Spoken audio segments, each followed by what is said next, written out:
Praise the lord. మా ప్రియమైన దేవుని ప్రజలకు ప్రభువైన యేసుక్రీస్తు నామం పేరిట మీ అందరికీ శుభములు. నిన్నటి దినాన న్యాయాధిపతుల గ్రంథం 18వ అధ్యాయము, ఈ 18వ అధ్యాయంలో మొదటి 2 వచనాల్లో ఉన్న సందర్భాన్ని ధ్యానం చేసుకున్నాం. మరొకసారి ఈ మాట చదువుకొని మిగిలిన భాగాన్ని ధ్యానం చేసుకున్నాం. న్యాయాధిపతుల గ్రంథము 18వ అధ్యాయం. ఆ దినములలో ఇశ్రాయేలుకు రాజు లేడు, మరియు ఇశ్రాయేలీయుల గోత్రములలో ఆ దినము వరకు దానియేలు స్వాస్థ్యము పొంది ఉండలేదు కనుక ఆ కాలమున తాము నివసించుటకు తమకు స్వాస్థ్యము వెదుకుకొనుటకై వారు బయలుదేరి ఉండిరి. దేవుడి వాక్య భాగాన్ని దీవించి మనందరితో మాట్లాడునుగాక. ఆమేన్. ప్రియులారా, న్యాయాధిపతుల గ్రంథం 18వ అధ్యాయంలో ఇక్కడ ఉన్నటువంటి దేవుడు రాసినటువంటి మాటలు గమనించినట్లయితే, వారు స్వాస్థ్యం కోసం వెతుక్కోవటానికి దానియేలు బయలుదేరారు. తర్వాత ముందు మాట ఏంటంటే, ఆ దినాల్లో ఇశ్రాయేలుకు రాజు లేడు. అది వారి మనసులో ఉన్నది, కానీ దేవుడు నిరంతరము స్తోత్రార్హుడై ఉన్నాడు అని రాయబడింది. ఈయన సర్వాధికారి అనే దేవుడై ఉండి నిరంతరము స్తోత్రార్హుడుగా ఉన్నాడు. దేవుడు ఉన్నవాడు అనువాడు. ఇశ్రాయేలులకు నేను రాజులని చెప్పాను.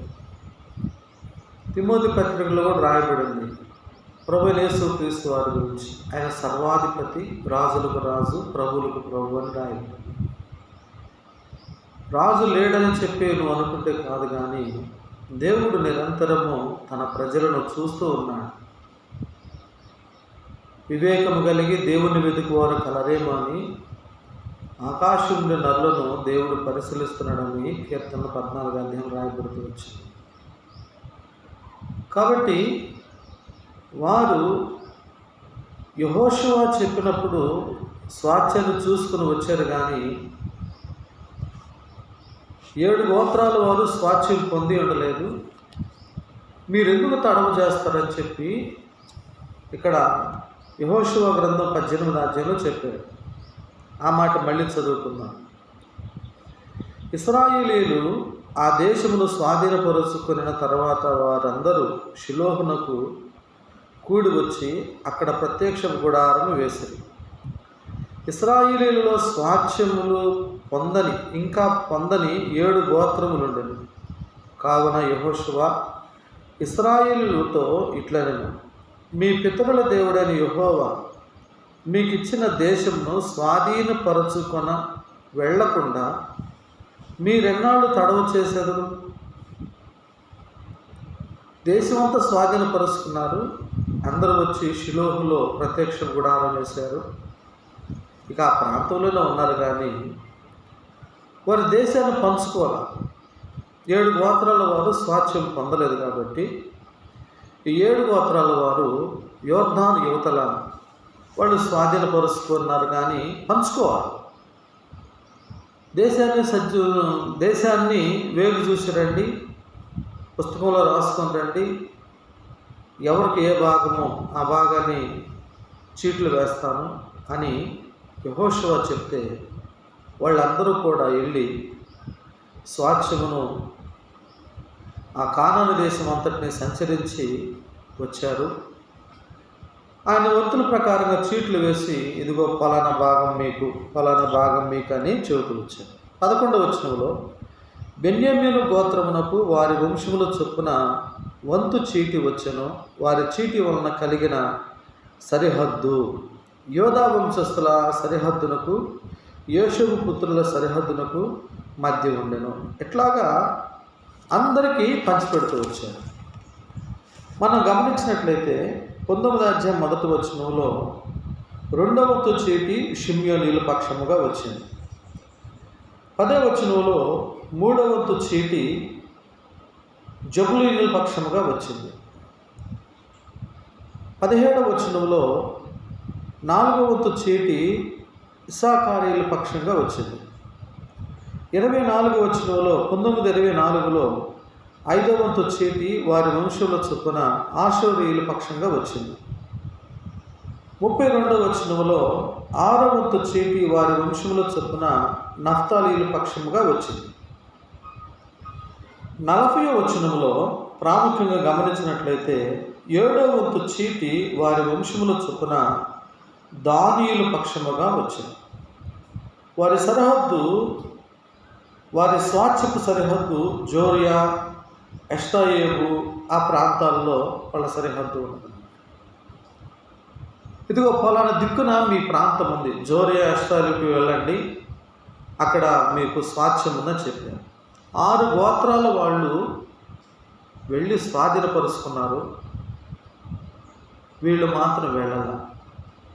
అందుకే మళ్ళీ 18వ అధ్యాయంలో వాళ్ళు ఏం చేస్తున్నారు? అప్పుడు బయలుదేరారు.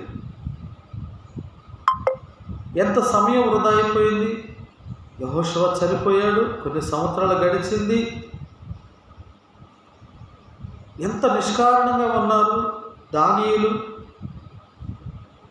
పట్టింపు లేని వారుగా ఉన్నారు. పిలిచి ఊరకిస్తే దేవుడు భూమిని దాన్ని స్వాధీనపరుచుకోకుండా సోమరిపోతుల్లాగా ఉన్నారు. ప్రియులారా, ఇది చాలా నష్టం, ఇది చాలా నష్టం. ఎంత నష్టపోయారంటే ప్రకటన గ్రంథం 7వ అధ్యాయంలో 12 గోత్రాలు, ఆ గోత్రాలకు సంబంధించిన వాళ్ళ పేర్లు ఉన్నాయి కానీ దానియేలు గోత్రం లేదు. ఒకసారి చూద్దాం. ప్రకటన గ్రంథం 7వ అధ్యాయంలో ఇక్కడ కొన్ని మాటలు ఉన్నాయి. ఏమున్నాయంటే చదువుకుందాం. 4వ వచనం, ముద్రింపబడిన వారి లెక్క చెప్పగా వీటిని ఇశ్రాయేలు గోత్రములన్నిటిలో ముద్రింపబడిన వారు 1,44,000 మంది. యోధా గోత్రములో ముద్రింపబడిన వారు 12,000 మంది.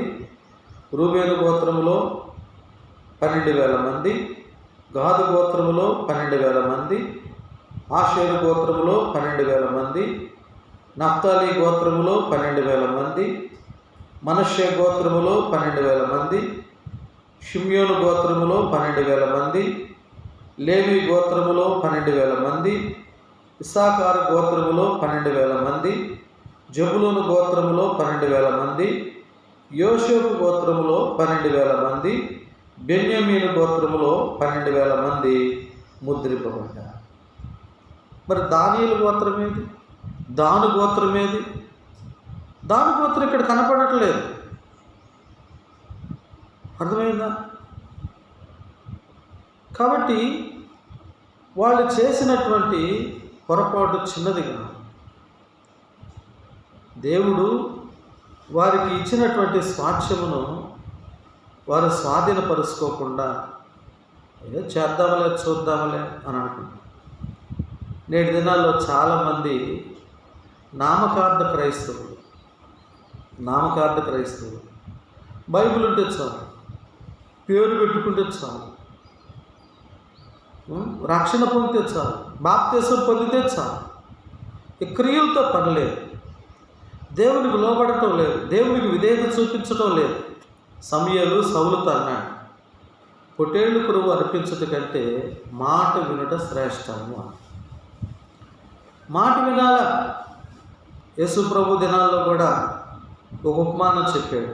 ఏంటంటే, ఒక కుమారుడు పిలిచి, అయ్యా నేడు పోయి ద్రాక్ష తోటలో పని చేయాలి. ఆయన అంటాడు, నేను పోను అంటాడు. రెండో ఆయన దగ్గరికి వెళ్ళి, ఇంకొక కుమారుడు దగ్గరికి వెళ్ళి, అయ్యా నేడు ద్రాక్ష తోటకి వెళ్ళి పని చేయి అంటాడు. పోతాను అన్నాడు కానీ పోను అన్నవాడు మనసు మార్చుకొని పోయి ద్రాక్ష తోటలో పనిచేశాడు. వీళ్ళిద్దరిలో ఎవరు లోబడ్డట్టు అని గమనిస్తే, పోతానని చెప్పి పోనివాడు దేవునికి అవిధేయత చూపించాడు. పోనన్నాడు, మళ్ళీ మనసు మార్చుకున్నాడు. మా తండ్రి మనసు ఎందుకు గాయపెట్టాలా, తప్పు చేశాను అని వెళ్ళి పని చేసి వచ్చాడు. కాబట్టి స్వాస్థ్యములు పొందని 7 గోత్రాలలో 6 గోత్రాల వారు పోయి స్వాస్థ్యం పొందారు. వీళ్ళు స్వాస్థ్యం పొందకుండా, స్వాధీనపరుచుకోకుండా వాళ్ళు ఏం చేశారంటే 18వ అధ్యాయంలో దేవుడు ఏదైతే నీ దేవుడని యెహోవాను నేను తప్ప వేరొక దేవుడు నీకు ఉండకూడదని చెప్పాడు, వాళ్ళు అక్కడ పోయి విగ్రహాన్ని తెచ్చుకున్నారు. అది రేపటి భాగంలో మనం ధ్యానం చేసుకుందాం. నీ మట్టుకు నీవు దేవునికి లోబడాలా, దేవునికి విధేయత చూపించాలి, ఆయన చిత్తం తెలుసుకోవాలి, దేవుని మనసు తెలుసుకోవాలి, ఉద్దేశాలు తెలుసుకోవాలి, ప్రార్థన జీవితం కలిగి ఉండాలి, ప్రభువును మహింపరుస్తూ ఉండాలి, దేవుని కోసమే జీవించాలి. దేవుని వాక్యం రాయబడింది, నన్ను ప్రేమించిన ఆజ్ఞలు గైకొన్న వారిని 1000 తరాల వరకు కరుణిస్తానని నిర్గమకాండ 20వ అధ్యాయంలో రాయబడుతూ వచ్చింది. ఆయన్ని ప్రేమించాలి, ఆయన మాటకు లోబడాలి. ద్వితీయోపదేశకాండం 28వ అధ్యాయంలో మొదటి 2 వచనాల్లో ఒక మాట రాయబడింది, నీ దేవుడని యెహోవా మాట శ్రద్ధగా వింటే ఈ దీవెనలన్నీ నీ మీదకి వచ్చి నీకు ప్రార్థించినట్టే. కాబట్టి దేవునికి అవిధేయత చూపిస్తున్నావేమో, దేవునికి లోబడినట్టుగా ఉండి లోబడకుండా ఇష్టానుసారంగా జీవిస్తున్నావేమో, దేవుని రాజ్యాన్ని కోల్పోతాం. కాబట్టి సరి చేసుకొని ఇక ముందుకైనా మిగిలిన సమయంలో దేవునికి ఇష్టానుసారంగా జీవించటానికి, చిత్తానుసారంగా జీవించటానికి ఇష్టపడితే నువ్వు ధన్యుడు. మిగిలిన భాగం రేపు చదువుకుందాం, ధ్యానం చేసుకుందాం. పరిశుద్ధ తండ్రి, స్తోత్రములు. ఈ విన్న వాక్య భాగాన్ని దీవించి నీ బిడ్డల హృదయాల్లో గొప్ప కార్యం జరిగించండి.